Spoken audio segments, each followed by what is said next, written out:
Bonsoir et bienvenue dans Dr Watt, le podcast qui vous parlera de docteur, mais jamais au grand jamais de paupiètes de veau. Ouais, bon, de gastronomie bulgare. Non. Bonsoir et bienvenue dans Dr Watt, le podcast qui vous parlera de docteur, mais jamais au grand jamais de Good Doctor. Quoi ? Bah pourquoi ? C'est vachement bien Good Doctor. Bon, d'accord, il y a eu qu'une saison, mais ça abordait des problématiques profondes. Mais Audrey, qu'est-ce que tu fous là ? Comment t'es rentrée ? Bah vous avez oublié de me ramener chez moi à la fin de l'épisode, alors je me suis installée parce que c'est sympa chez vous. Mais non mais, ça fait 2 semaines que t'es là ? Bah, j'ai essayé de choper Nip quand il passait faire la maintenance pour qu'il me dépose. Puis bon, de fil en aiguille, je suis tombée sur la réserve de pâtisserie de Zoo. Et puis, vous savez comme j'aime les pâtisseries.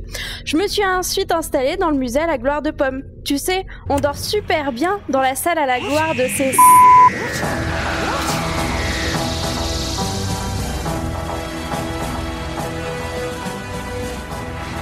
Bonsoir et bienvenue dans Dr Watt, le podcast qui vous parlera de docteur, mais jamais au grand jamais d'éléphantiasis. Ce soir, c'est une maladie comme une autre. Ce soir, nous sommes tous réunis dans le TARDIS virtuel pour discuter de Boomtown. Et pour cela, je vous présente Pomme. Coucou. Ziu. Salut. Nimp. Hey hey. Et pour finir, une membre à part entière de l'équipe dorénavant, Audrey. Coucou. Ouais, bienvenue. Bravo. Oui. Ah. Bonjour Audrey. Alors, officiel, ça y est, c'est officialisé, tu fais partie de l'équipe. Oui, merci beaucoup de m'accueillir. J'espère que vous serez content de m'entendre avec l'équipe. Ouais, sinon, au pire, on te laisse sur une planète en passant, c'est pas très grave. On a croisé quelques-unes de sympas. Eh bien, je vous propose d'enchaîner directement. Nous allons donc parler de Boomtown et pour la fiche technique de l'épisode, ce sera donc au tour de... Audrey. Oui. On fait travailler les nouveaux. Ouais. Ah bah faut bien se jeter dans le grand bain. Alors, l'épisode c'est Boomtown ou en français l'explosion de Cardiff. Il est sorti le 4 juin 2005 sur la BBC et le 10 décembre 2005 sur France 4 chez nous en France. Le réalisateur c'est Joe Ahern. Mais comment on prononce ça ? Ahern. Tu sais, c'est un peu... c'est Joe... C'est Joe.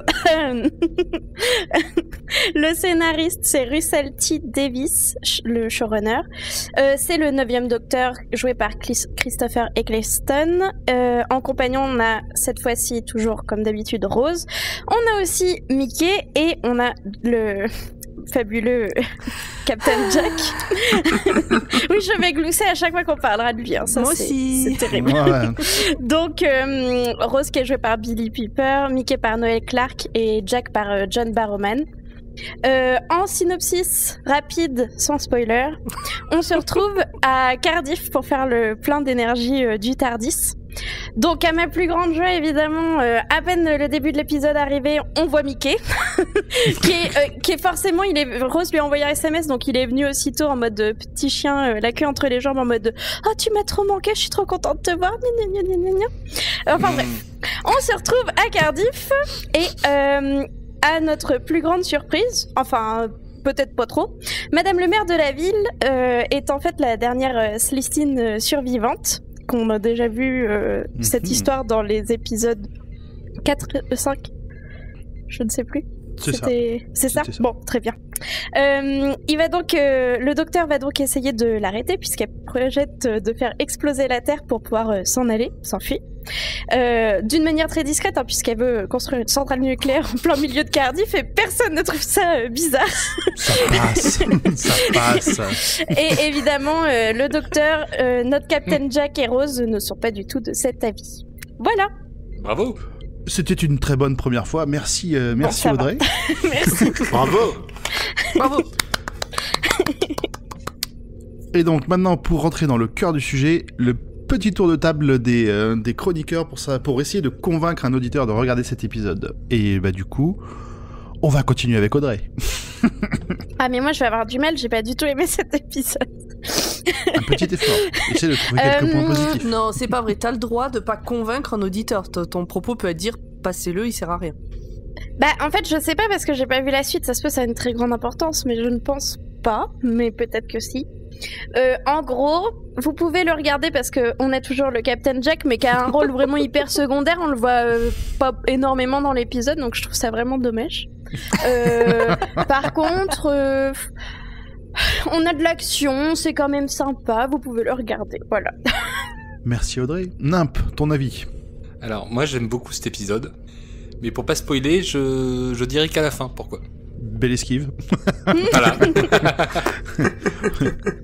On va donc passer à Pomme. Faut noter qu'il a dit qu'il le dirait à la fin. Ouais, t'inquiète. Moi, je suis allée à reculons de le revoir parce que l'épisode sur les Slytherin, les 2 premiers, là, m'avait saoulé. Je déteste ces personnages. Et en fait, j'étais agréablement surprise. Je me souvenais pas du tout de cet épisode, de ce qui s'y passait. Et il est un peu léger par rapport aux 2 précédents, là, avec le Blitz, l'ambiance de film d'horreur et tout ça. Donc celui-là, il est plutôt léger. La musique est Tu le fais bien, j'ai eu des frissons.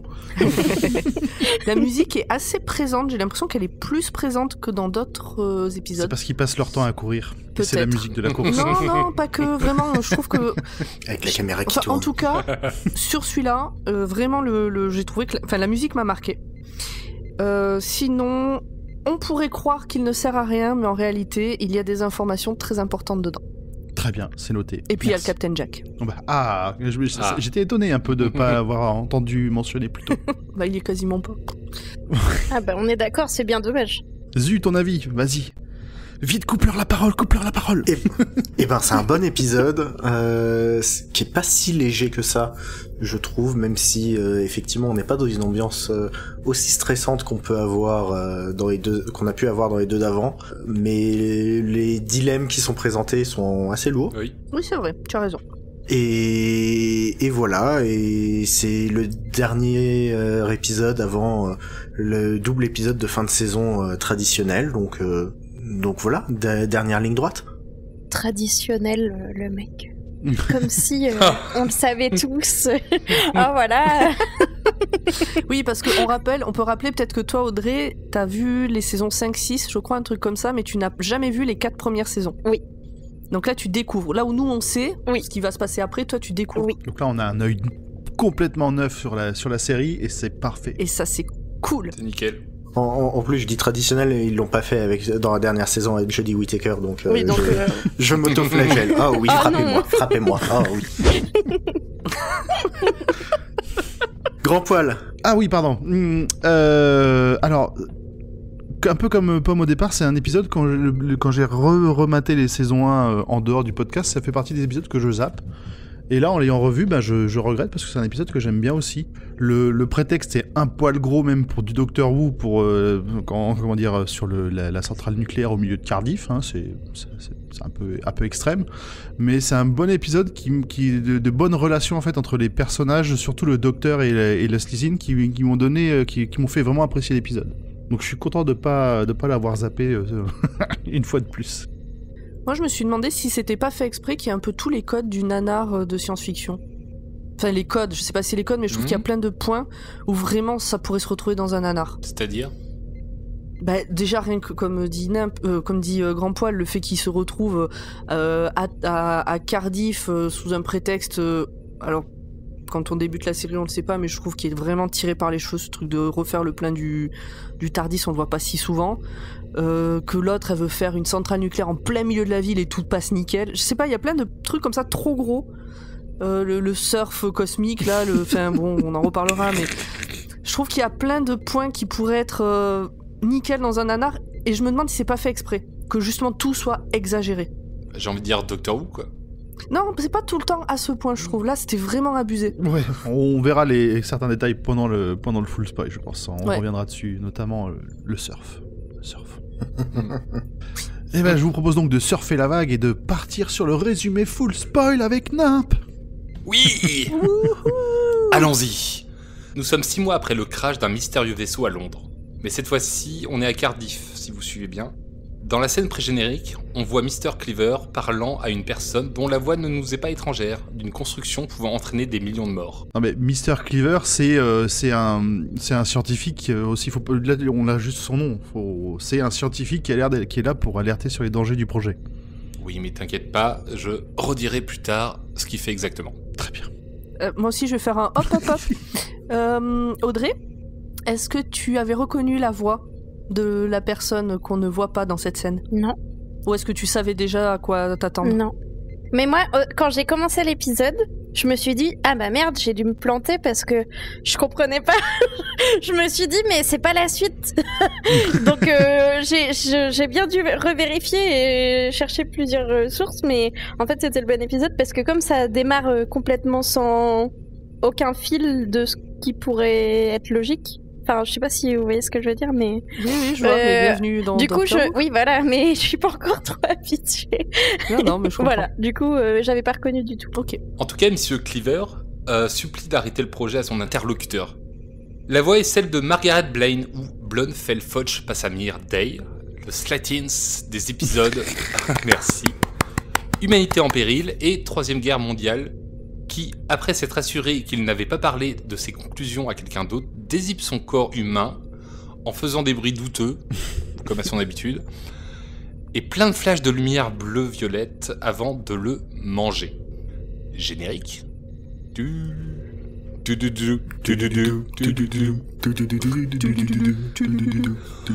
Bientôt, on va faire une autre, ça va être là. Stop, ça suffit, man. Ça suffit, on se détend.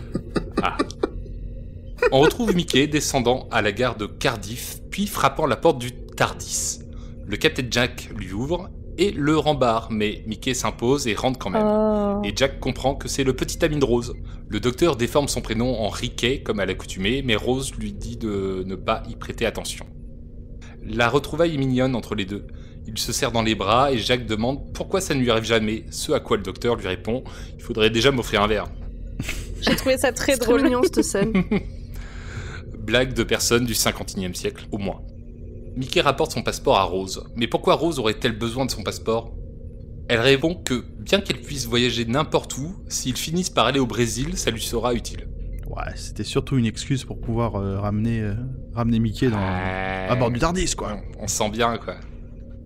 Bah, sur les premiers visionnages, j'avais pas du tout fait gaffe qu'effectivement il soit à Cardiff, alors que Mickey habite à Londres. Oui, il a fait tout le trajet. Non mais vraiment j'avais Et pas... surtout qu'il y est allé en train. Oui, non mais j'avais pas... Enfin je sais pas, les premières fois j'avais pas relevé plus que ça le truc en fait. Et c'est là où je me suis dit, mais... C'est un peu... Ah, mais il a dû mettre au moins 8 heures pour y aller. C'est un peu une connasse, Rose. En tout cas, il comprend qu'elle ne s'arrêtera pas de voyager avec le docteur. Il y a un peu de jalousie dans l'air et de la compétition entre Jack, Mickey et le docteur. Rose, le docteur et Jack expliquent à Mickey qu'ils se sont arrêtés... Et Jacques. Quoi, Audrey ? Non, ça me fait rire parce que t'as dit « Et Jacques ». Et Jacques. C'est Jacques. C'est Jacques Harkness. Donc, C'est Capitaine Jacques. Tout de suite, j'ai l'impression de regarder le commandant Cousteau, quoi. Enfin, non, mais ça marche. Je vais la garder comme ça, en fait. Donc, il va être long cet Ouais, c'est épisode. très bien. Oh, mais il va être bon. donc Rose, le docteur et le capitaine Jacques expliquent à Mickey qu'ils se sont arrêtés sur la cicatrice laissée par Gwyneth dans l'épisode 3 des Morts Inassouvis, la crevasse du temps, pour recharger les moteurs du TARDIS. Oh putain, Ils forment... Ça va être long. Vas-y, respire. T'allais dire la crevarde. Et bon, voilà, je voyais pas pourquoi cette violence. Gwyneth, la crevarde. Oh, continue. Alors ils forment tous les trois une équipe et j'ai l'impression que Mickey s'en sent exclu. Bon, en même temps, Il se tape dans les mains. Oh non, je ne Bon. vois pas Ah pourquoi. bah, il est exclu. Un petit terrien qui n'a jamais voyagé dans l'espace qui se retrouve avec 3 gogoles, là, je comprends pas pourquoi tu as l'impression que... Ah non, mais ça se sent tout de suite. En plus, entre les épisodes qu'on a vus et ce qu'elle va nous raconter un peu plus tard, on s'aperçoit qu'ils ont quand même voyagé beaucoup plus que ne serait-ce que nous, ce qu'on a vu. Donc ils ont eu le temps de créer des liens que lui n'a pas du tout avec eux. Oui. C'est ça. Et que nous, on n'a pas forcément avec eux parce que pour nous, le Captain Jack, il vient juste de débarquer, alors qu'en fait, pas du tout. En fait, il s'est passé du temps. Ils ont fait plein de voyages entre le Londres sous les bombardements et maintenant. C'est ça. Pauvre Mickey. Moi, je suis pro Mickey. Tous sortent du TARDIS et on a l'explication de l'apparence du TARDIS. Une fois le docteur s'est arrêté en 1960 et depuis le système de camouflage est resté coincé en une cabine de police. Je peux encore faire un aparté ? Vas-y. Tout ce passage où il nous explique comment fonctionne le TARDIS, pourquoi il est sous cette forme-là, que en 1960 il y avait que ces cabines-là, il y en avait à tous les coins de rue, à quoi elles servaient, etc. J'étais persuadée que je l'avais lu quelque part. Je me souvenais pas du tout que c'était aussi explicite dans un des épisodes. C'est vrai. Parce que là, il est Ah oui, ultra non, clair. là, c'est la Tout est première, bien je crois que ça va être expliqué. la première fois qu'on a une explication aussi précise de, de pourquoi est-ce que le TARDIS est une boîte bleue. C'est un vrai aparté dans l'épisode. Pendant ce temps, Mrs. Blaine, la Slaytins, présente le projet d'une centrale nucléaire apportant du travail pour tous. Malgré le fait que ça peut inquiéter les gens qu'elle soit installée juste à côté d'un centre commercial. Ouais, tout de suite. Bon. Moi, je veux dire, c'est pratique. Tu vas travailler, tu sors, tu vas faire tes courses. Et tu brilles dans le noir quand tu reviens chez toi. C'est impeccable. Mais grave. De toute façon, tu dors les yeux fermés. Oui. Donc ça gêne personne. Bah, tout brille, alors les yeux fermés ou pas, c'est pas grave. Cathy Salt, de la Gazette de Cardiff, a des questions sur les différents accidents qui sont arrivés pendant le projet. Un des ingénieurs a dit que le projet portait malheur. Il y a eu beaucoup de morts. Par exemple, toute l'équipe des inspecteurs européens. Elle répond, mais ils étaient français et danger d'explosion était écrit en gallois, ils pouvaient pas comprendre. Ce qui est vrai. Le comité, ce qui est vrai, le comité du patrimoine de Cardiff. Elle répond, l'exécution de la piscine a été imputée à l'usure. Bien sûr. L'architecte, c'est là où la journaliste aurait dû s'inquiéter. Il pleuvait, on n'y voit rien, ma voiture ne s'est pas arrêtée. Là, moi, je vais pas voir Mrs. Blaine. Hein. Et Mr. Cleaver, conseiller gouvernemental à l'énergie atomique. Ça va, il a dérapé sur une route verglacée. Cathy répond, mais il a été décapité. Ok, la route était très verglacée. Et Puis le verglas au mois de juin, ça vous choque pas vous? J'habite en Normandie, ça me choque pas vraiment. À Cardiff, on n'est pas à l'abri que ça arrive. Par contre, c'est une route verglacée qui lançait des disques de glace tranchantes, a priori. Bon, en tout cas, elle pose trop de questions et on se doute qu'elle va mourir. Visiblement. Mrs. Blaine invite Cathy à la suite d'ailleurs aux toilettes. Subtil. Truc trop Bah oui, parce flippant. qu'entre filles, on y va tout ensemble, on y va en bande aux toilettes. C'est bien connu. Mais bien sûr, on va toujours aux toilettes tout en même temps. Oui, Oui. c'est pour ça. Oh, c'est mon passe-temps favori. Oui, c'est ça. Donc la mairesse est dans les toilettes, porte fermée, avec Cathy à l'extérieur, et elle commence à se dézipper pour tuer la journaliste. Mais, apprenant... Oui, mais l'enchaînement entre les toilettes et le dézippage... je suis désolé, c'était moi. Pour tuer J'y avais quelqu'un. même pas pensé. J'ai l'image avec Joe Cooker, Ouais, c'est You ça, Can ouais. Leave Your Hat On. Ta-da-da, ta-ta-ta.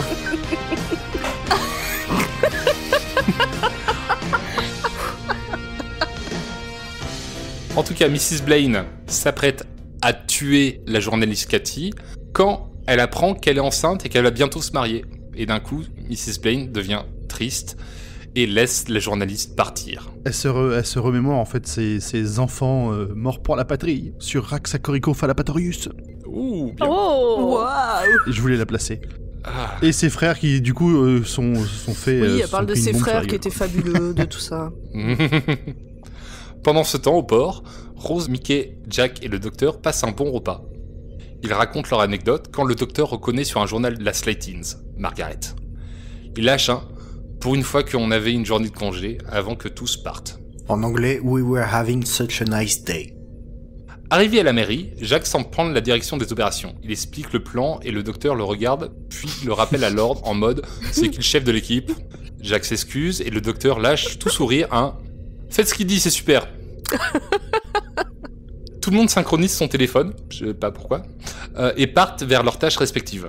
Alors, quand tu dis synchronise son téléphone, on rappelle qu'on est en 2005.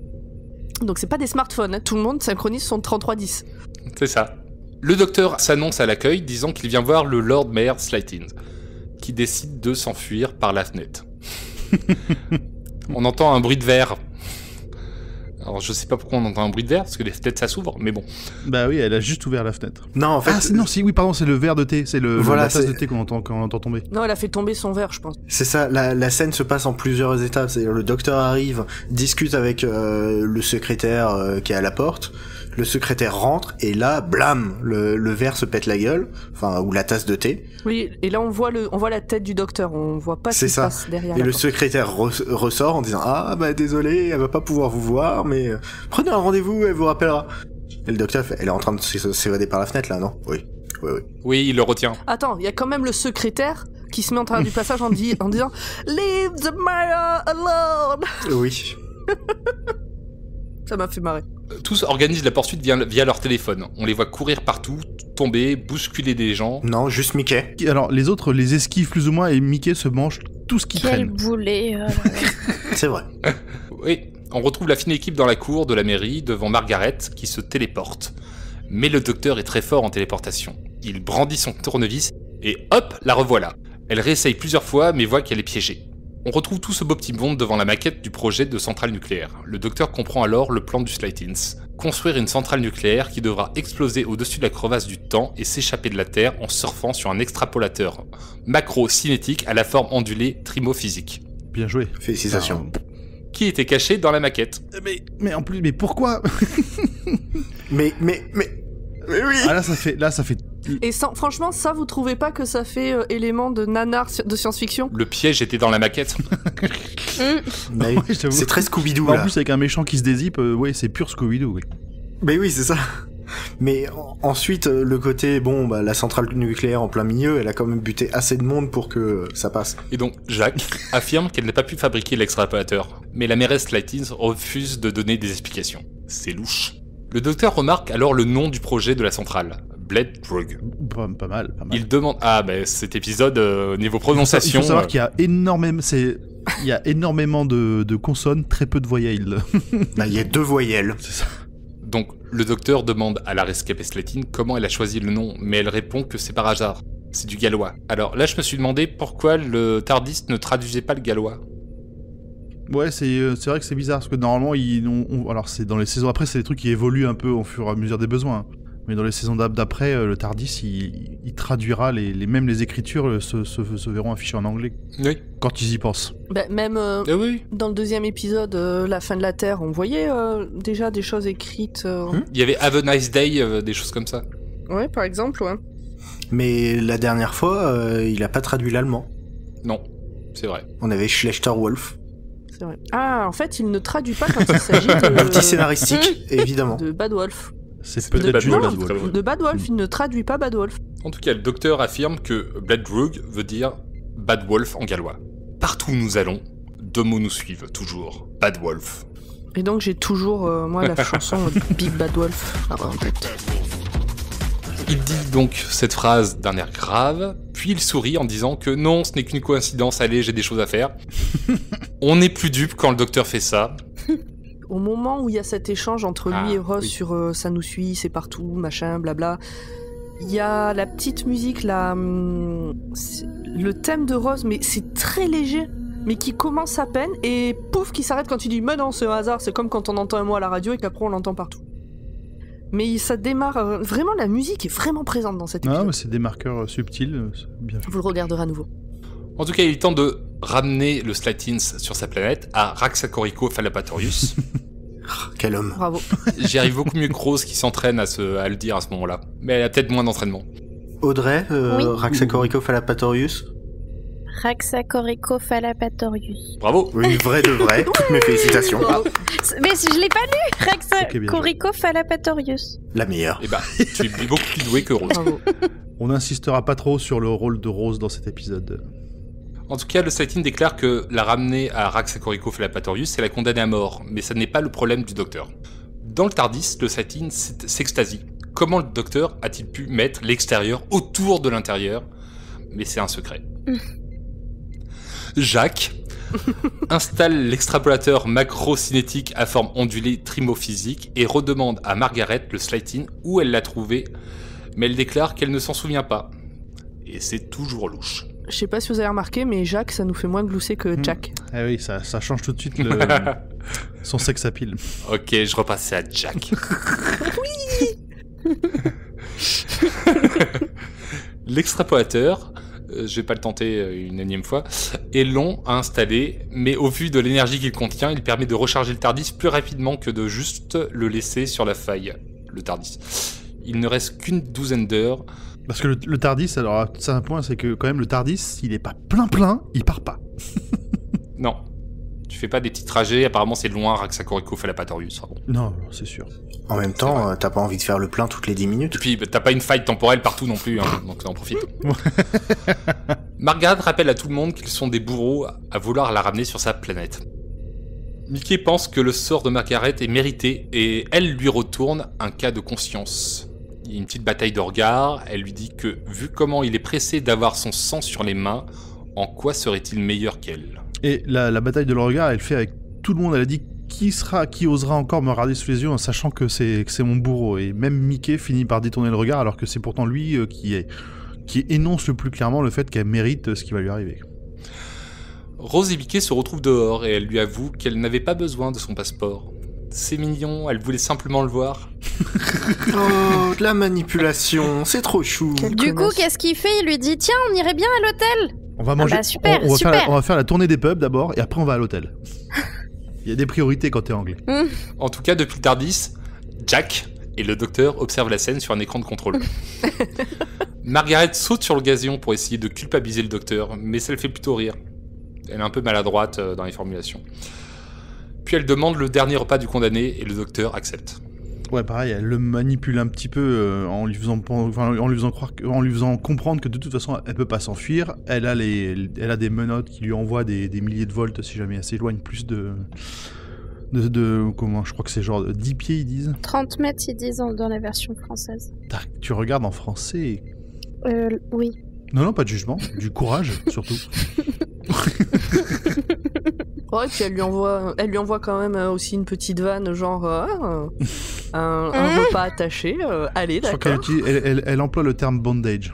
Je sais plus de la phrase. Mais je me souvenais plus de la phrase en anglais, Oui. donc je l'ai pas réutilisée. Alors là, on va voir deux scènes qui vont s'entrecouper. Du coup, je vais résumer les scènes séparément pour que ce soit plus compréhensible.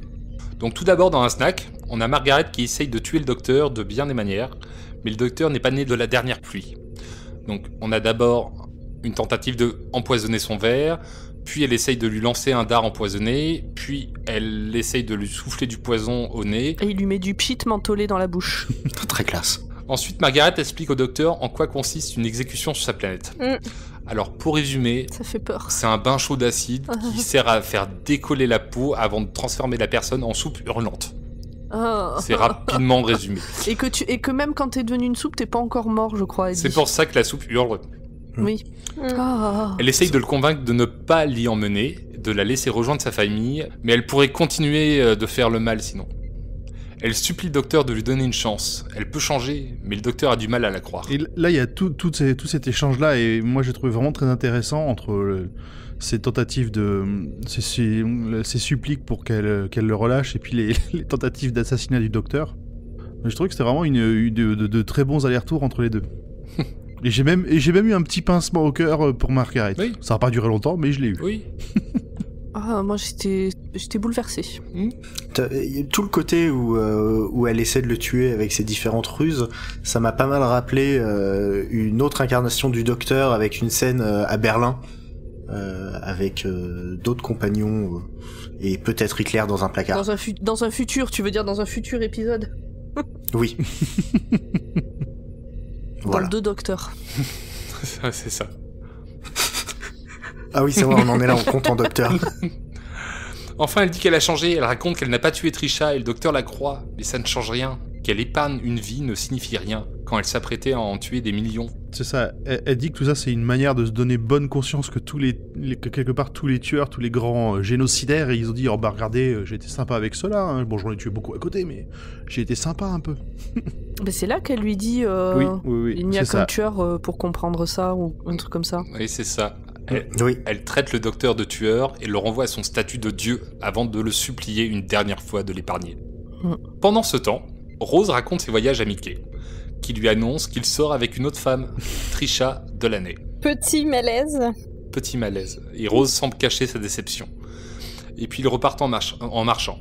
En fait, tu vois vraiment le changement d'ambiance parce que Rose, elle est toute pimpante, elle est trop mignonne, elle parle en mode oh, on a fait ça avec le docteur, on a fait ça avec le Captain Jack, on a été là, on a été à cette époque-là et tout. Elle est trop contente, trop pimpante, elle sautille. Et d'un coup, je pense qu'il fallait que ça sorte pour Mickey, fallait qu'il lui dise bon, t'es bien mignonne à me parler de tes trucs, tes aventures et tout, mais tu reviens pas, alors faut que je te le dise, je sors avec une autre femme et tout. Enfin, on sentait que c'était un peu le moment où Mickey fallait qu'il lui dise parce qu'il en pouvait plus d'attendre, quoi. Il voulait être honnête quand même avec elle. Ouais, alors jusque-là, quand même, il était parti pour l'emmener boire un coup et faire la chose dans un hôtel. Faire la chose. Ça n'a strictement... Les deux n'ont strictement rien à T'en voir. sais rien. Et en plus, j'en sais rien. Mais je trouve que ça manquait. On peut pas non plus dire qu'il était 100% honnête à ce débat à ce moment-là. Et sur le moment de malaise, on a Rose qui fait « Ah, Trisha de la boutique. Ah oui, elle est gentille. Elle a un gros cul. Non, elle a un gros ventre. Ouais. Elle est pas un peu grosse. Non, mais elle a maigri. Ah, ok. » Quelle horreur. C'est jalouse. C'est exactement ça. On les retrouve plus loin. Rose est en colère et lui dit que ça ne marchera jamais avec Trisha. Mickey lui répond qu'il sait au moins où elle est, elle. Il lui dit que Rose l'a laissé tomber et qu'il se sent déconsidéré. Mais qu'il n'arrive pas à la sortir de la tête. Il ne lui dit pas, il lui hurle. Oui, pardon. Il crie. Là, tu sens qu'il lâche tout son désespoir et tout son malheur. Enfin, moi, il m'a fait mal au cœur, Mickey. Tu sens que ça a été très dur pour lui, ce qui s'est passé. Non, mais ils sont juste sur la bête Cardiff, il y a du vent. Donc... C'est bien essayé. Quoi, je suis pas crédible? Non, c'était... Moi, j'étais à fond pour Mickey. Ah, moi, j'étais team Mickey, là. Surtout après quand il rajoute qu'il ne veut pas avoir à attendre Rose toute sa vie, mais qu'il le ferait si elle lui demandait, quoi. Ouais, cette espèce de couillon. Oui. Enfin, Mickey dit à Rose qu'il n'a pas le droit de lui demander d'abandonner le docteur, mais il veut lui faire promettre que si elle revient, ça sera pour lui. Sauf qu'il est interrompu. Tout à coup, un grondement qui résonne dans l'air. Rose court en direction du Tardis et Mickey est énervé. Il crie que ce sera toujours pour le docteur et jamais pour lui. Il a quand même vite reviré en mode « Je te demanderai jamais d'abandonner le docteur », 2 secondes plus tard. « Oh, mais de toute façon, il y en a que pour le docteur !» C'est Non, mais ça. c'est surtout que, si je me souviens de la scène, il est pas en train de la regarder à ce moment-là. Et quand il se retourne, il la voit partie, en fait. C'est ça. Oui, elle est au Courir loin. vers le Tardis. Et à ce moment-là, elle ne se soucie même pas de lui, sa rien à sécurité foutre, ou quoi. C'est même pas viens avec moi, quoi. Oui, c'est vraiment, elle s'est barrée en courant au milieu de sa phrase sans lui dire viens, Ah non, il faut clairement, elle soit en qu'on se ressort mette pas. à l'abri ou quoi. Elle va se Rien à soucier de foutre. Mickey qu'à la fin de l'épisode en plus, donc... Enfin, vraiment, elle s'en fout, quoi. Dans la rue, on assiste à un tremblement de terre. Les vitrines cassent, des bouts d'immeubles tombent, et on voit le Tardis avec des éclairs qui jaillissent vers le ciel. La crevasse du temps s'ouvre. Cette scène où on voit le docteur et Jack en train de courir vers le Tardis, et on voit le sol s'ouvrir sous eux, donc il faut qu'ils courent très vite. Et juste après, on voit Rose arriver, et le sol est nickel, et il se rouvre sous elle, donc elle doit courir très C'est vite. vrai. Ouais, il venait de deux directions opposées, voyons. Non, Non, Ouais, ils ont pris le bon, même effet et ils sont Ouais, mis les personnes. c'est exactement ça. Bon, en tout cas, on a le docteur et Margaret qui sont arrivés dans le Tardis, suivis peu après de Rose. L'extrapolateur utilise le Tardis pour se charger. Margaret a bien joué son jeu. Elle les a tous manipulés. Elle prend Rose en otage. Ça a toujours été son plan B d'utiliser le niveau technologique des gens capables de l'arrêter pour s'enfuir. Je sais pas si je suis très clair à ce moment-là. Donc, Margaret s'est dit, je vais faire mon plan avec ma centrale nucléaire. Si ça marche, c'est cool. Si ça marche pas, c'est que j'ai été arrêté par des gens dont je pourrais utiliser la technologie. Elle est très intelligente. C'est un raisonnement typiquement anglais. Pourquoi typiquement anglais? Pourquoi c'est typiquement anglais? Bah, quand je travaillais en Angleterre, mon ancien boss, il avait cette technique. Quand son équipe de foot jouait, il pariait toujours sur l'équipe adverse. Comme ça, si son équipe gagnait, il était content. Si l'équipe adverse gagnait, bah, il était content aussi, il gagnait un peu de thunes. Oui, j'avoue. C'est win-win. Bah là, c'est pareil. En tout cas, on a Margaret qui tient Rose en otage, puis qu'après qu'il l'écarte et qu'il monte sur la planche de surf, quand soudain, la console du Tardis s'ouvre. En ouvrant la crevasse, Margaret a éventré le Tardis et une brillante lumière lui éclaire le visage. C'est le cœur du Tardis. Elle le contemple et son enveloppe tombe. Bon, c'est assez divin comme lumière. Au sens biblique du terme, pas de... Ça reste de la lumière. Hein, Le docteur, Rose et Jack ferment alors la console et la crevasse du temps se referme. Se demandant ce que le Slighting est devenu, il la retrouve au stade œuf dans son enveloppe. Elle va pouvoir tout recommencer et vivre. Alors attends, mais parce que avant ça, le docteur... Enfin, donc Margaret regarde le truc, t'as la lumière divine, elle est possédée par cette lumière. Elle regarde le docteur et elle lui dit merci. Ouais, parce que quelque part, c'est sa seconde chance. Oui. Elle a été libérée, même si c'est pas pour vraiment le docteur qui a choisi de faire ça. Vous pensez vraiment qu'elle a conscience de ce qui lui arrive à ce moment-là? Ouais, je pense, ouais. Oui. Ah bah au moment où elle regarde dans le Tardis, je pense, ouais. Oui, elle a compris justement que sa seconde chance était là. Parce que du coup, on la retrouve en se demandant ce que le Slighting est devenu. Il la retrouve au stade œuf dans son enveloppe, donc dans l'enveloppe de Margaret. Elle va pouvoir tout recommencer et vivre une meilleure vie sur sa planète. Qui veut le dire? Raxacoricofallapatorius. Fallapatorius. Merci. Raxacoricofallapatorius. Ouais, elle va devenir la fille adoptive d'une autre famille de Slighting.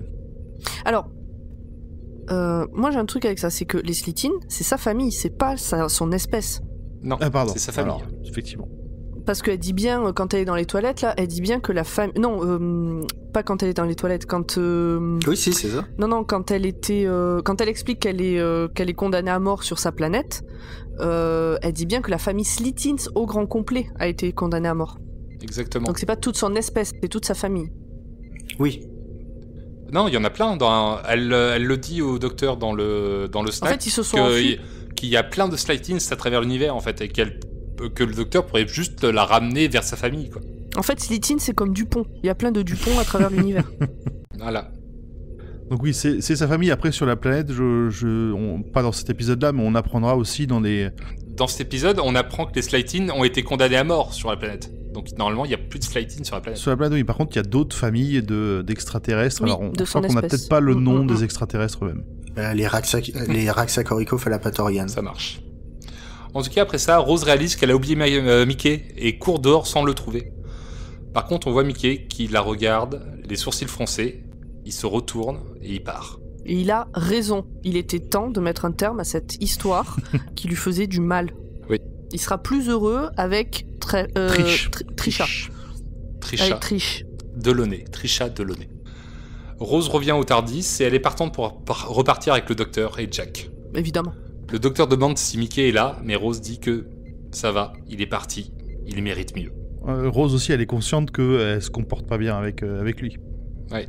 Mais oui, mais de toute façon, il y a eu Adam, il y en a eu d'autres, elle aussi, elle est allée voir ailleurs pendant son séjour, faut arrêter. Hein. Puis le Captain Jack, si elle avait pu, bon. Donc à un moment donné, ils sont tous les deux au même niveau, ils ont plus rien à faire ensemble. Oui, mais est-ce que toi aussi, si tu avais pu, tu n'aurais pas fait des choses? Avec le Captain Jack? Évidemment. Cette question.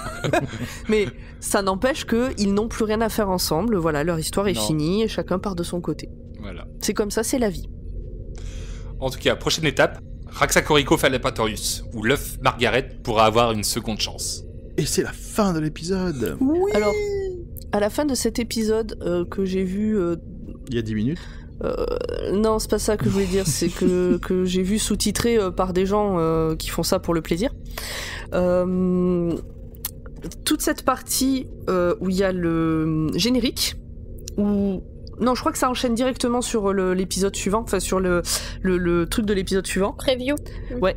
Il y a plein de messages avant que ça arrive en disant si vous voulez pas être spoilé, arrêtez-vous maintenant, ne regardez pas le preview de l'épisode suivant, vous aurez été prévenu, attention, ça commence dans 10 secondes, vous pouvez encore couper. Ça m'a beaucoup fait rire. Ouais, mais quasiment, dans cette série, quasiment tous les previews qu'ils font, elles sont horribles en termes de spoil. Ouais, mais celui-là c'est le premier où vraiment il y a tous ces messages avant, tu sais, pendant 4 minutes, t'as les messages de attention. Non, mais le pire, c'est les previews où t'as des éléments que tu as pas en fait dans l'épisode. Genre, ils t'ont zappé le début de l'épisode et tu l'as juste dans le preview. C'est arrivé, je crois, sur l'épisode 3, comme ça. Bon, on en avait parlé. C'était au début. Pour quel épisode? Justement pour l'épisode avec les Slighting. C'était une histoire en 2 parties. Oui, exact. Et dans le preview, on voyait le docteur qui se remettait à courir dans tous les sens, en etc. Fait, c'était le preview des 2 épisodes et pas juste de l'épisode à venir. C'était dans le preview à la fin du premier épisode avec les Slightings.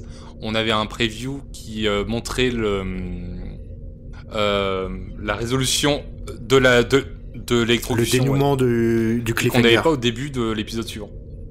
Et donc, ce qu'ils ont fait à partir de là, c'est qu'ils ont mis le next time après le générique. C'est pour ça que t'as eu le temps d'avoir tous ces messages dans les sous-titres. Ce qui est quand même plus sympa pour les gens. Oui. Bien sûr. Ça te laisse le temps d'éteindre la télé avant de te faire spoiler sauvagement. Ok, merci Nam pour ce résumé. D'ailleurs, De rien. on attend. Est-ce que quelqu'un d'autre a quelque chose à rajouter à part Nam qui doit nous dire pourquoi est-ce qu'il a apprécié cet épisode?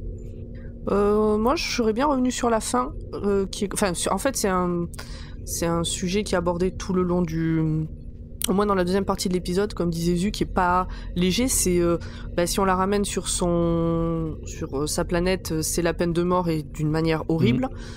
Si on la ramène pas, qu'est-ce qui prouve qu'elle va pas continuer à faire ce qu'elle fait? C'est un tueur en série. Mais et donc tout ce truc humain finalement de qu'est-ce qu'on fait exactement. Parce que même Mickey qui dit non, faut la tuer. Quand elle le regarde dans les yeux en disant mais du coup c'est toi qui me tues, de suite c'est plus difficile. D'ailleurs, la façon dont il le tue, je crois que c'est il la plonge dans une bassine d'acide et ils la font bouillir lentement. Oui, ouais, c'est ce qu'on disait. Puis c'est une soupe qui hurle à la fin parce que même étant une soupe, en fait, elle continue à souffrir. Et donc, j'ai trouvé ça très intéressant comme sujet à aborder. Que c'est bien de crier au meurtre, mais est-ce que tu le ferais toi-même? C'est un dilemme moral qui est pas forcément évident. Exactement. Dilemme moral est exactement les deux mots que je cherche depuis le début de mon explication. Merci. C'est ça que j'ai aimé dans tout l'épisode en fait. C'est plein de dilemmes moraux. On a le docteur qui sent pitié avec un extraterrestre qui le supplie de pas la condamner. Qui lui dit mais attends, qui dit au docteur t'es pas mieux que moi, qui dit à Mickey t'es pas mieux que moi. On a aussi la relation entre Mickey et Rose enfin quoi, tout le délire, ça met des mots, ça hurle sa souffrance. Oui, alors après je comprends le côté dilemme moral. Après, elle a été condamnée, c'est elle qui s'est enfuie, c'est elle la tueuse, c'est la justice de son peuple. Bon, qui est-on pour juger les cultures autres? Ce qui est marrant, c'est que pendant toute la saison, le docteur a quand même été assez prompt à tuer. Dans l'épisode 1, il balance le poison directement dans ce bac de mauvais effets spéciaux. Dans l'épisode 2, il laisse craqueler Cassandra pour notre plus grand plaisir. Enfin, j'en passais des meilleurs, mais même le Dalek, enfin, je veux dire, la première chose et la seule chose qu'il a voulu pendant tout l'épisode, c'était lui exterminer la gueule à cette bestiole. Donc, et là, il tient le coup, mais il doute quand même. Et il arrive. Là, les circonstances font qu'ils arrivent à une situation différente. Ah oui, ça, il pourrait en faire. Parce qu'il pourrait buter l'œuf après. Hein. Et mais là aussi, ce qui est intéressant, c'est que l'air de rien, ça met en avant le côté déterminisme. C'est-à-dire que là, on part du principe qu'en repartant de zéro et en étant élevée par une autre famille, elle fera autre chose que tueur en série. Oui. Et donc qu'elle n'est pas prédéterminée à être un tueur en série. Ah oui, c'est... Je trouve ça... Non, déjà, elle sera pas dans une famille slatine. Je trouve ça très bien comme théorie. Et il me semble que dans un drama audio qu'ils ont fait, on la retrouvera justement la nouvelle version de Margaret. Attends, on va peut-être en parler. Tu crois pas, c'est bien dire. Et donc on va enchaîner sur les détails que vous avez probablement loupés. Surtout c'est la première fois que vous voyez cet épisode, mais pas nous. Oh. Alors pour commencer, je commence. Vas-y Pomme, tu voulais nous faire un petit rappel sur le TARDIS. Oui. Et oui, parce qu'en fait on a dit que on avait une chouette explication très claire de comment fonctionne le TARDIS et on n'a pas développé. C'est dommage, donc on va réexpliquer. Ce que nous explique le docteur dans cet épisode, c'est que donc le TARDIS a un effet caméléon qui fait que il se transforme en quelque chose normal du paysage, de l'époque et du lieu où il est. Par exemple, s'il était en Italie au moment pendant la Rome antique, il serait une statue. Donc c'est l'exemple qu'il donne. Et quand il arrivait... Il y a des gens qui sortiraient d'une statue. Et quand il arrivait dans les années 60... Donc comme il était dans les années 60, il est devenu ce box de police parce qu'il y en avait partout. C'est d'ailleurs Mickey qui dit « Ah mais c'est vrai alors en fait, c'était pas une légende ?» Donc il dit « Non, il y en avait partout, il chopait les voleurs, il les collait là-dedans, le temps d'appeler la gendarmerie ou autre, et voilà, c'était des mini-prisons et il y en avait à chaque coin de rue. » D'ailleurs, comme dans cet épisode. Exactement. Ah bon? Dans cet épisode, il y en a à chaque coin de rue? Non, dans cet épisode, ils ont capturé quelqu'un et ils l'ont mise dans la boîte bleue. Oui, tout à fait. Ouais, elle est vite C'est sortie. vrai, Hein. putain, j'avais même pas fait le rapport. J'avais même pas fait le rapprochement. Et donc, ce qu'il explique, c'est que dans les années 60, quand il est arrivé, ce qui correspond à la toute première saison de Doctor Who en 63, 63. le truc caméléon s'est cassé et il est resté bloqué sur la boîte bleue. Et donc Mickey dit non mais attendez, donc vous arrivez n'importe où d'une boîte bleue, des gens en sortent, personne dit rien. Et le docteur dit vous êtes des humains, que fait un humain quand il passe devant une boîte bleue posée au milieu du trottoir? Bah il fait que passer, il marche, il avance. Voilà, c'était pour revenir un petit peu sur ça. Et on reviendra sur le filtre de perception autour de la boîte bleue en fin de saison 3. Donc revenez dans un an. Ouais. Non, restez. Arrête de dire des conneries, toi. Mais tu vois, Pomme donnait l'exemple de la Rome antique, mais dans une histoire audio qui s'appelle The Deep, donc paru chez Big Finish Production, pardon. Le docteur décide de réparer le circuit et d'aller au fond de l'océan. Et là, le TARDIS se transforme carrément en baleine, à l'extérieur comme à l'intérieur. Ah. Mais une baleine vivante? Oui, un peu comme Pinocchio, tu vois. Ok. Et ils arrivent à le faire se retransformer avant de mourir étouffé. Mais voilà, donc il y a eu des tests quand même un peu fun sur les TARDIS, et il y a une vraie explication à pourquoi le circuit caméléon est bloqué dans la forme qu'on lui connaît aujourd'hui, qui est dans un comics qui s'appelle Hunters of the Burning Stone, qui est paru de janvier à mai 2013 dans Doctor Who Magazine. Mais bon, c'est une histoire un peu longue, donc voilà. Et j'ai eu déjà du mal à lire le résumé, alors voilà. Je suis en train d'imaginer dans Doctor Who Magazine une double page spéciale Captain Jack avec comme quand un j'étais poster gamine, central que je dépliant. disais, Un poster. ouais, c'est ça, Oui. le poster central avec la petite fiche les 3 choses qu'il aime, les 3 choses qu'il n'aime pas, qu'est-ce qu'il rencard aimerait bien faire comme voyage. ouais. Bah, C'est ça. Quel est le rencard idéal pour lui? Quelle est la chanson qu'il écouterait au moment de faire l'amour? tu crois pas si bien dire, hein. Dans Doctor Who Magazine? Pareil. Ok, passons à la suite. Elles Et du coup, vont fondre Attends, là. mais t'as pas une histoire à nous raconter là du coup? Vous voulez vraiment que je vous la raconte? Non mais raconte-la, attends. Ah bah alors. Raconte-la. Tu vas pas nous faire mariner, non? Ah. Bon, alors, C'est bien parce en que gros- vous insistez. Hein. C'était pas prévu. C'était absolument pas prévu, dis donc. Acteur studio toujours. D'ailleurs, c'est pas écrit dans le conducteur, donc je vous le fais pas. de mémoire. Donc c'est Yann et Barbara, les 2 premiers compagnons du docteur, qui se retrouvent à rentrer dans le TARDIS avec le 11e docteur, donc Matt Smith. Et ils vont se retrouver à l'âge de pierre. Et là, il y a des aliens qui cherchent à imposer une image dans l'esprit, dans le subconscient des humains. Une image de supériorité et tout, en utilisant une image à travers le soleil. C'est-à-dire, tant que les humains voient le soleil, de manière subconsciente, eh ben, ils penseront à ces aliens et à leur supériorité par rapport à eux, ce qui permettra aux aliens de diriger la race humaine. Jusque-là, Mais du coup, la nuit, c'est bon, ils sont libres. bah, la nuit, la lune, elle a la même forme, donc de toute façon, c'est dans le Ok. subconscient.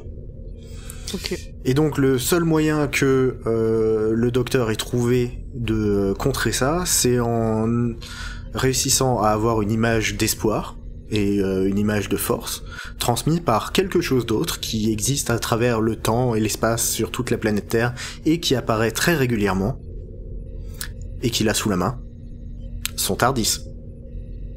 Et donc, Ok. il contrecarre l'image mentale des aliens avec l'image de son TARDIS et retourne dans le passé pour bloquer le circuit caméléon pour que ça reste un TARDIS tout le temps, pour que au fur et à mesure de ses voyages, il dissémine cette image mentale d'espoir et de force envers la race humaine. Enfin, quand tu dis que ça reste un TARDIS, c'est-à-dire que ça reste une blue box. Ça reste une blue box, pardon. Waouh. Je vous avais dit, elle est un peu velue hein, et très tirée par les cheveux. Ouais, En mais effet. j'aime bien quand les histoires de Doctor Who qui se montent un peu comme des mythologies. Tu sais. Bah, Là, c'est un peu le cas. Et à travers les âges, machin, blabla. c'est Moi, un j'aime bien. c'est un peu le même type de scénario qu'avec les silences dans la saison 6. Ah, j'adore. Oui, les silences. Mais c'est dans longtemps. C'est Ouais, c'est pour plus tard. Silence. En français, c'est nul. Les silences, c'est vraiment naze. Moi, j'ai envie de vous parler du cœur du Tardis. Ça Oui. vous va? Oui. Parce que oui, le Tardis a un cœur battant, et qui bat exactement à la bonne vitesse pour maintenir ses habitants en sécurité durant la matérialisation. On ne veut rien dire. Alors, Oh, ça va, ta gueule, c'est magique. TGCM. Quand c'est Audrey qui le dit, c'est vachement plus mignon. Oh. Tu peux pas le dire, Audrey, s'il te Ta plaît? gueule, c'est magique. Ok, j'arrête. Mettez. Alors, pas la pour forme du toujours, cœur hein. varie. Donc, la forme du cœur du Tardis varie en fonction des versions du vaisseau. Mais quoi qu'il arrive, il est présent. Et je propose qu'on n'en dise pas plus parce que on risque d'en reparler dans un mois à peu près. Revenez dans un mois. Mais venez aussi dans 2 semaines, comme dirait Grand Oui, Paul. aussi, hein. Revenez voilà, toutes les 2 semaines. D'ailleurs, il y a beaucoup d'éléments récurrents de la saison. On parle de Gwyneth qui était là dans l'épisode 3. On parle de Rose cite Platform One, les Slytherin qui reviennent donc, et puis Bad Wolf. Est-ce que vous réussirez à trouver la référence à Bad Wolf dans cet épisode? Je crois qu'on l'a assez dit et c'était assez Oui, c'était bon, assez là, explicite c'était pour que même eux, ils commencent à trouver sa flag en fait. Tout le monde l'a vu, là. Tout à fait. Tout à fait, Thierry. D'ailleurs, c'est à ce moment-là. Non, après, ce qu'on peut voir aussi, c'est que Rose mentionne, quand elle explique ce qu'elle a fait à Mickey, il me semble que c'est à ce moment-là, elle mentionne entre autres Justicia, ce qui est un système solaire qui sert de prison et où le Docteur et Rose vont se retrouver, mais alors dans un roman, The Monster Inside, qui a été écrit par Stephen Cole et qui est publié chez BBC Book le 19 mai 2005. Donc je ne sais pas si ça a été traduit en français, c'est peu probable. Si jamais, d'ailleurs, les gens qui nous écoutaient, si vous avez des infos sur les traductions en français, tout ça, n'hésitez pas à nous les tweeter et qu'on repasse les infos. Et donc en fait, c'est entre Father's Day et The Empty Child. Il y a ce bouquin-là qui rentre dans le DWCU. Le Doctor Who Cinematic Universe. Voilà. Elle parle aussi de Woman Wept, qui est une planète dont le continent principal ressemble à une femme pleurant, dont les océans, et incluant des vagues d'une centaine de mètres de haut, sont gelés. Et la raison pour laquelle c'est gelé, c'est parce que la planète a été déplacée, replacée, tout ça, mais on en reparlera sûrement beaucoup plus tard, dans un Docteur. C'est également la planète d'où commence la course pour l'illumination dont on a parlé dans l'épisode The Long Game. Je sais pas si vous vous souvenez. Ah, ok. Et puis, elle parle aussi de Glass Pyramid of St. Caloon. Et on n'en sait pas plus, donc voilà. Et elle en parle et c'est Ah cool. bah, merci de cette Une information. pyramide en verre, ouh. C'était important. Bah, si vous voulez nous Le Louvre. expliquer, nous écrire, faire une petite fanfic sur Glass Pyramid of St. Caloon, on prend. Et maintenant, pour répondre à l'interrogation de Grand Poil, qu'est devenu l'œuf Blonde Felfoch Passamir des Slytherin? Joli. Eh bien, elle a été adoptée par une autre famille, la famille Jingatin, parce que tout le monde s'appelle Tin chez les Raxac. Jingatin. Oui, Jingatan. Jingatin. Ça fait un peu, oui, ça fait un peu Jinga. Oh oui, oh oui. En effet. Ça, c'est le jeu avec les briques, là. Non, Jenga, c'est pas Jinga. Oui. C'est pas loin. Et donc, elle est rebaptisée Margaret Aggrith Terus Ford Jingatin. Mais Margaret toujours. Toujours Margaret. C'est la petite référence. Mais toujours Margaret. C'est Enfin le- non, Margaret, remarque, c'était son nom. Oui, je humain. pense que c'est Voilà. juste une référence. C'est un petit rappel. Et le 12e Docteur la recroisera dans sa nouvelle vie en tant qu'inspecteur à la proclamation des ombres, la Shadow Proclamation, dans une série de comics qui s'appelle A Confusion of Angels, parue en décembre 2007 jusqu'à mars 2018 chez Titan Comics. 17. 2017, pardon. Et The Shadow Proclamation, je crois qu'on en parle dès dès le le tout premier épisode. Ouais. C'est le docteur qui l'invoque en faisant partie de la Shadow Proclamation, il est protecteur de la Terre. C'est un peu l'ONU de l'univers, quoi. J'ai l'impression. Eh ben, merci vous deux. Mais on n'a pas c'est fini. vrai, il reste des anecdotes sur l'épisode de Tu nous empêches de nous exprimer et de dire ce qu'on a à dire. Vous êtes trop long, c'est pas Bravo. possible. Ah oui. On fait un travail d'investigation profond. Pardon d'être pro. Fond. Merci Jules. Et voilà. Alors dans les anecdotes sur l'épisode, il y en a pas beaucoup, ça va aller vite, vous inquiétez pas. Ce qu'on peut dire, c'est que il y a eu un synopsis disponible dans Radio Times. The doctor comes across someone he thinks was long dead. C'est pas le Magnifique accent. Oh là là. Oh, je suis désolé. Tout le monde a alors. compris. The doctor comes across someone he thought was long dead. Il Ah oui, il y a pas de R. Je préfère, was long dead. je préfère la prononciation de Paul. Et donc beaucoup de gens se sont dit que c'était le retour du Master. The Master. Le docteur croise quelqu'un qui pensait être mort depuis longtemps. Merci de l'avoir dit en français parce que j'avais pas compris ce que ça voulait dire. Je suis fatiguée, j'ai pas beaucoup dormi la nuit dernière. Je suis désespoir. Donc bref, il croise cette personne. Les gens ont pensé que c'était peut-être le Master ou un autre ennemi récurrent comme les Cybermen. Et ils ont été très contents de voir que c'était en fait un Slitin. C'était moins impressionnant. Bon, au final, l'épisode est cool quand Il même. me tarde les épisodes avec le Master. Ça fait partie de mes épisodes préférés. Il est très cool. Et la dernière info sur cet épisode, et après on arrête d'embêter Grand Poil, il a besoin d'aller dormir.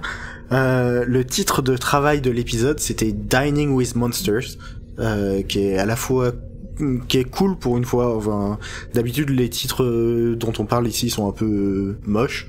Là, celui-là, c'est. Et puis du coup, Dîner avec un non, monstre. avec des monstres. Il y a un pluriel. Non, Avec avec des des Il est monstres. monstres. intéressant pour le. du coup. Dîner entre monstres. Ouais, c'est beaucoup plus intéressant comme titre. Et c'est intéressant justement, puisqu'il y a cette discussion de si moi je suis une tueuse en série, qu'êtes-vous, docteur?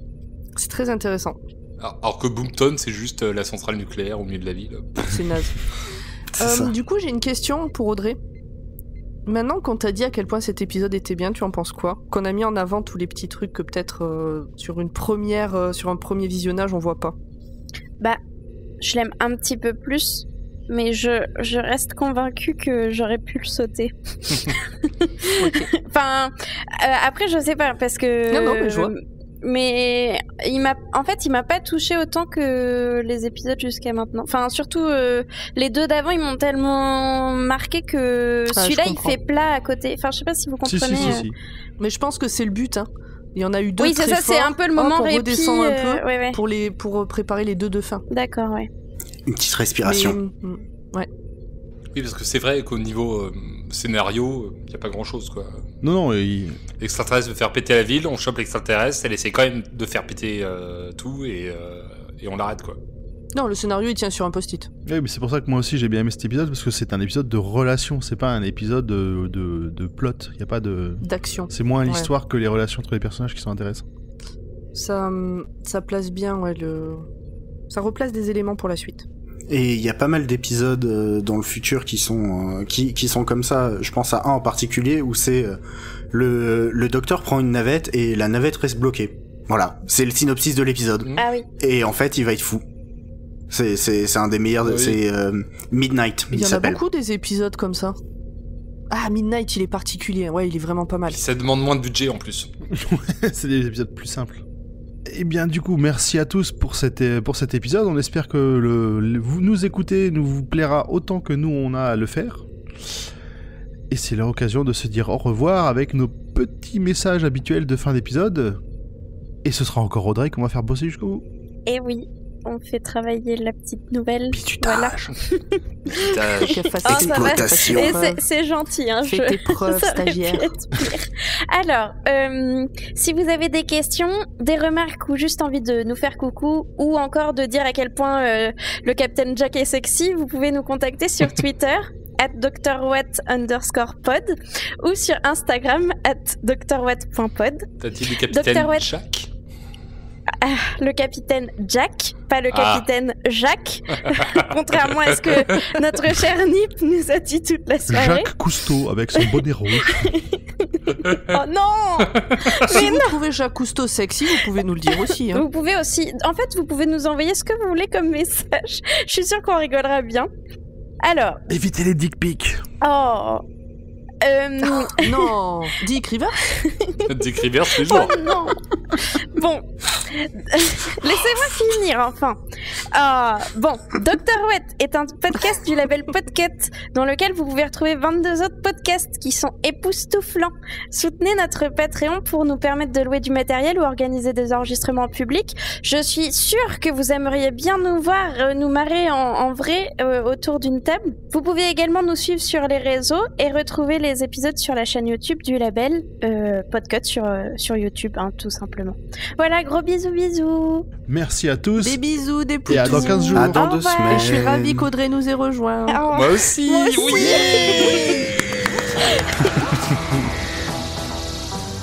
Attendez, ne partez pas. On a un podcast à vous recommander. L'Olympiade femelle fait un hors-série en lien avec la Coupe du Monde féminine de foot. Et ça s'appelle À défaut de twerker. Les lendemains de matchs de l'équipe de France ou des gros matchs, vous pourrez écouter un épisode. Par exemple, dans le premier, après avoir fait un débrief du match d'ouverture opposant la France à la Corée, Et on a gagné. Adèle a interviewé Annie Fortems, ancienne joueuse et capitaine du club de Juvisy. Et elles ont parlé de l'histoire du foot côté féminin.